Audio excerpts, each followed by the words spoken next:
औज़ु बिल्लाहि मिनश शैतानिर रजीम बिस्मिल्लाहिर रहमानिर रहीम अल्लाहुम्मा सल्लि अला मुहम्मद व आलि मुहम्मद व अज्जिल फ़रजहुम। मुअज़्ज़िज़ नाज़रीन, अस्सलामु अलैकुम व रहमतुल्लाहि व बरकातुहू। आप देख रहे हैं प्रोग्राम एहकाम इस्लामी और मैं हूं आपका मेज़बान अतहर काज़मी। लखनऊ स्टूडियो से एक बार फिर खैर मकदम करता हूं। हमारे साथ मौजूद हैं हुज्जतुल अलमुस्लिमीन अली जनाब मौलाना मुस्तफा अली ख़ान अदीब अलहंदी साहब क़िबला। आइए उनका इस्तक़बाल करते हैं और इस प्रोग्राम का आगाज़ करते हैं। अस्सलामु अलैकुम। अलैकुम अस्सलाम रहमतुल्लाह। अगर इस इक़्तिसादियात की अगर हम बात करें तो हर कोई ऐसा गोशा नहीं जो इस्लाम ने या शरीयत ने हमें नहीं बताया, लेकिन आज की अगर हम बात करें तो हर वो अमल जो इंसान ना चाहते हुए भी करता है, मसलन कोई भी चीज़ लेता है, मोबाइल से लेकर कोई भी, तो वो हर चीज़ पर कर्ज़ में मुब्तला हो जाता है। और पिछले एपिसोड में हमने कर्ज़ के लिए बात की है। तो आजकल जो हालात बन गए हैं, इसको किस तरीके से शरीयत ने मना किया है या इसको और आगे बढ़ाने के लिए क्या चीज़ें रविश अख्तियार की है शरीयत ने? औज़ु बिल्लाहि मिनश शैतानिर रजीम बिस्मिल्लाहिर रहमानिर रहीम अल्हम्दुलिल्लाहि रब्बिल आलमीन व सल्लल्लाहु अला सय्यदिना मुहम्मद व आलिहि तय्यबीन अत्ताहिरीन। देखिए, इक़्तिसाद का जहाँ तक ताल्लुक़ है, इस्लाम बहुत मौक़िफ़ इसका वाज़ेह है। और इक़्तिसाद एक ऐसी चीज़ है जिसका ताल्लुक़ इंसानी माशरे से है, इंसानी ज़िंदगी से है। और चूँकि मादी ज़िंदगी में बग़ैर मादी वसाइल की और मादी चीज़ों के इंसानी ज़िंदगी आगे नहीं बढ़ सकती है जी। बिलाख़िर उसे कुछ ना कुछ ख़रीदना है, कुछ बेचना है, ये रोज़मर्रा की ज़िंदगी के उसूल हैं और ज़रूरत है। लिहाजा इस्लाम ने उसके लिए क़ानून बाकायदा वज़ा किए और उसके लिए ज़रूरी रखा कि इक़्तिसादी एक सिस्टम बनाया जाए। हमारे साथ जो सबसे बड़ी परेशानी ये है कि हम चाहते हुए भी, या यूँ कहें ना चाहते हुए भी, अभी हमारे पास इक़्तिसादी सिस्टम, इस्लामी सिस्टम नहीं है। और चूँकि इस्लामी सिस्टम नहीं है, लिहाजा हम कहीं ना कहीं से हमें परेशानी उसकी देखनी पड़ती है और सामने हमारे बिलाख़िर वो चीज़ आ जाती है। एक दो काम है जिसको हमें करने पड़ेंगे। पहली चीज़ तो ये है कि जैसे कि अमीरुल मोमिनीन अलैहिस्सलाम ने फरमाया कि अगर कोई इंसान तिजारत कर रहा है या हत्ता वो मामला जिसमें ख़रीद व फ़रोख्त इन्वॉल्व होती है, तो उसके अहकामात ज़रूर जान ले। अमीरुल मोमिनीन अलैहिस्सलाम अपनी हुकूमत के ज़ाहिरी हुकूमत के ज़माने में बाकायदा बाज़ार में जाते थे और लोगों को हर दिन तंबीह करते थे कि अपनी दुकान खोलने से पहले और किसी कारोबार को करने से पहले उसके अहकामात ज़रूर जान लो, ताकि तुम किसी भी किस्म के रिबा से अपने आप को महफूज रखो। मैंने शायद किसी प्रोग्राम में अर्ज़ किया था, अभी मैं मिसाल दे दूंगा कि एक चीज़ अमली तौर पर, ज़ाहिरी तौर पर बिल्कुल सामने की होती है और शायद दोनों अमल भी का नतीजा भी एक हो, लेकिन शरीयत एक को जायज़ करार देती है और एक को जायज़ करार नहीं देती है। लिहाजा हमें मालूम होना चाहिए सही तरीक़ा, ताकि हम सही तरीके से उस काम को अंजाम दें और हम किसी भी किस्म के रिबा से अपने आप को महफूज रख सकें। लिहाजा पहला काम तो वो लोग जो तिजारत करते हैं या वो लोग जो ख़रीद व फ़रोख्त के काम करते हैं, वो अहकामात ख़रीद व फ़रोख्त को ज़रूर पढ़ें। क्योंकि आम तौर से ये होता है कि हम नमाज के अहकाम तो पूछ लिए, रोज़े के अहकाम तो पूछ लिए, खुम्स व ज़कात के 4-5 सवाल पूछ लिए, नजासत और पाकीज़गी को सबसे ज़्यादा हमने दिक्कत की, लेकिन हमने जो तिजारत के मामलात हैं, बागबानी के मामलात हैं, खेती बाड़ी के मामलात हैं, उसको हमने ना पढ़ने की जहमत गवारा की, ना हमारे जहन में आया कि इसके लिए शायद कोई इस्लामी हुक्म होगा। लिहाजा ज़रूरी है कि इसको हम पढ़ें। खुसूसन वो जो मुब्तला पे है, ठीक है, जो आदमी किसानी नहीं कर रहा उसको किसानी के मामला ज़्यादा पढ़ने की ज़रूरत नहीं है, जो तिजारत नहीं कर रहा उसको तिजारत के मामला ज़्यादा पढ़ने की ज़रूरत नहीं है, लेकिन जो कर रहा है, जो मुब्तला है, उसके लिए ज़रूरी है कि उस चीज़ को जाने। तो पहला काम तो ये है कि हम इल्म हासिल करें। दूसरा काम यह है कि शरीयत ने एक बहुत आसान चीज़ हमें बयान की थी, जो है वरा तक़वा या क़नाअत, यानी अपने आप को काने करना, यानी जो मिला है उसमें खुश रहने की कोशिश करना। तो हम बहुत सी चीज़ों से महफूज रह सकते हैं। यानी एक चीज़ है जो हम फराहम कर सकते हैं, हमारे पास इतने पैसे हैं, आराम से मैं इससे एक चीज़ फराहम कर सकता हूँ जो मादी ज़रूरत की चीज़ है। तो अब हमारे पास एकदम से टेम्पटिंग एक ऑफ़र आया कि साहब जितने पैसे में आप वो चीज़ ख़रीद रहे हैं उतने पैसे आप डाउन पेमेंट दे दीजिए मसलन, और बाकी पैसे हम आपसे किस्तों में ले लेंगे और कोई मसला नहीं है। हमें समझ में ये आया कि पैसे तुम्हारे उतने ही लग रहे हैं और चीज़ हमें बेहतर मिल रही आ रही है।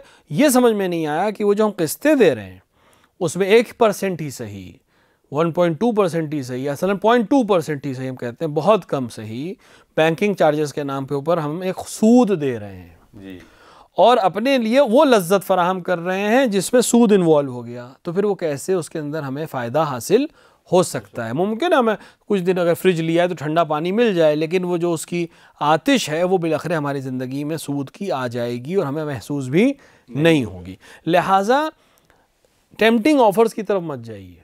अगर आज की दुनिया में हम देखें, देखिए कोई भी बैंक, कोई भी सिस्टम अगर आपको कोई चीज़ ऑफ़र कर रहा है तो यकीन जानिए इसमें उनका ज़्यादा फ़ायदा है, आपका कम फ़ायदा है, वरना वो ये काम आपके लिए नहीं करते। कोई भी चीज़ दुनिया में आजकल मिसाल के तौर के ऊपर फ्री सब्सक्रिप्शन ले लीजिए और फ्री ले लीजिए, और आप सिर्फ आपसे हम डिटेल्स मांग रहे हैं, बाकी कुछ नहीं। ये डिटेल्स जो आपसे मांग रहे हैं ये आज नहीं कल किसी और तरह से आपसे वो पैसे जो 3 महीने आपने फ्री सब्सक्रिप्शन लिया है उसके वो वसूल लेंगे, आपको पता भी नहीं चलेगा जी।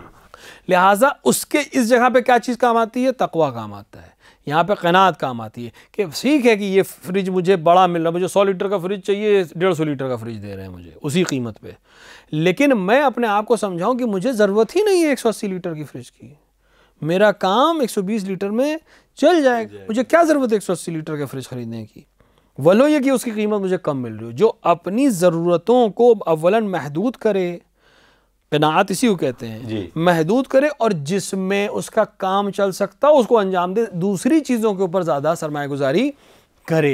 यानी क्या कैसे यूँ कहा जाए कि इंसान बजाय इसके कि अच्छी लवाज़िमात ख़रीदे और उसको अपने ऊपर ख़र्च करे, उन चीज़ों पर ख़र्च करे जो कल उसको वाक़ई फ़ायदा पहुँचाएगी। मिसाल के तौर पर मिसाल हम दें जो शायद हमारे घरों में शायद अभी भी शायद उसकी तरफ तवज्जो नहीं है, बजाय इसके कि हम महंगी ज़रूरत की गैर ज़रूरी चीज़ें ख़रीदे, महंगे कपड़े ख़रीदने से बेहतर है कि इंसान अच्छे फल ख़रीदे जी।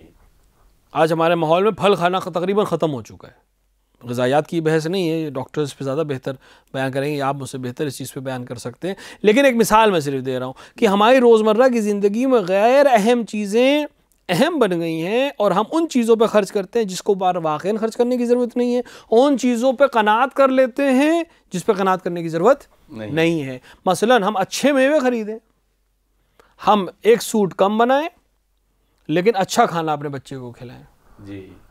हम एक मिसाल के तौर के ऊपर अपना रेफ्रिजरेटर बड़ा होने के बजाय थोड़ा सा छोटा ख़रीद लें, लेकिन वो बचे हुए पैसे जो हमारे पास वाक़ई बच गए हैं, मैं किसी अच्छे मिसाल के तौर के ऊपर इंस्टीट्यूट पे पैसे देकर अपने बच्चे को कोई ट्रेनिंग दिला दूं, मिसाल दे रहा हूँ खाली मैं। तो एक ऐसी चीज़ पे खर्च करना जो हमारे जिस्म को फ़ायदा पहुँचाए या हमारे जहन को फ़ायदा पहुँचाए या हमारे स्किल्स को फ़ायदा पहुँचाए, ज़्यादा बेहतर है बनिस्बतन एक ऐसी चीज़ को ख़रीदने में जिसकी ज़रूरत भी नहीं है और जिसमें सूद भी हमें देना पड़ रहा है। तो हमें कोशिश ये करनी चाहिए कि क़नाअत के ज़रिए इसका मुकाबला करें। अब अगर एक ऐसा मसला आ जाए कि नहीं वाक़ईन हमें ज़रूरत है, यानी वाक़ईन मुझे 180 लीटर की ज़रूरत है और मेरे पास 120 से ज़्यादा के पैसे नहीं है और ये ऑफ़र मेरे सामने मौजूद है, तो यहाँ उलमा इजाज़त देते हैं कि एक इंसान को किसी ऐसी चीज़ की ज़रूरत है जो वाक़ईन उसकी, मिसाल के तौर पर मुझे गाड़ी की ज़रूरत है, मेरा सफ़र हर दिन का है, मैं अगर किराए का हिसाब करूँ तो वाक़ईन उतना उससे ज़्यादा किराया मेरा ख़र्च हो जाता है। मुझे कार ख़रीदनी, मेरे पास इतने पैसे नहीं कि मैं कार ख़रीद सकूँ, सेकेंड हैंड कार भी मुझे काम की नहीं है, बिलखरे उस पर इतना ख़र्चा आएगा बाद में कि मेरे लिए परेशानी। अब मुझे गाड़ी चाहिए, गाड़ी के लिए इतना लोन मुझे लेना पड़ेगा जो मुझे मिल सकता है जी। तो अब यहाँ पे ज़रूरत हमारी अहम है, लिहाजा लिया जा सकता है और बग़ैर कर्ज़ के ये चीज़ अदा नहीं हो सकती, मैं फ़राहम ही नहीं कर सकता हूँ। तो यहाँ पे उलमा इजाज़त देते हैं कि अगर कोई अमल ऐसा है जो बहुत ज़रूरी है और कर्ज़ लेना बहुत ज़रूरी है, उसके तरीक़े कोई इसके अलावा कोई चारा नहीं है, तो ये सूरत में ले सकता है, लेकिन जो वापस करेगा, जो एक्स्ट्रा दे रहा है, उसको हदिये की नीयत से वापस करे ताकि अपने आप को कर्ज़ से महफूज रख सके, यानी रिबा से महफूज रख सके। लेकिन अगर अब यहाँ पर वही समाजियात की बात करते हैं, जब हम माशरे में बैठते हैं तो हर चीज़, हर एक बंदा अपना स्टेटस बताने के लिए कि अगर फ़लाँ शख्स के यहाँ ये 2 चीज़ें हैं तो कम से कम मेरे यहाँ एक तो होना ज़रूरी है।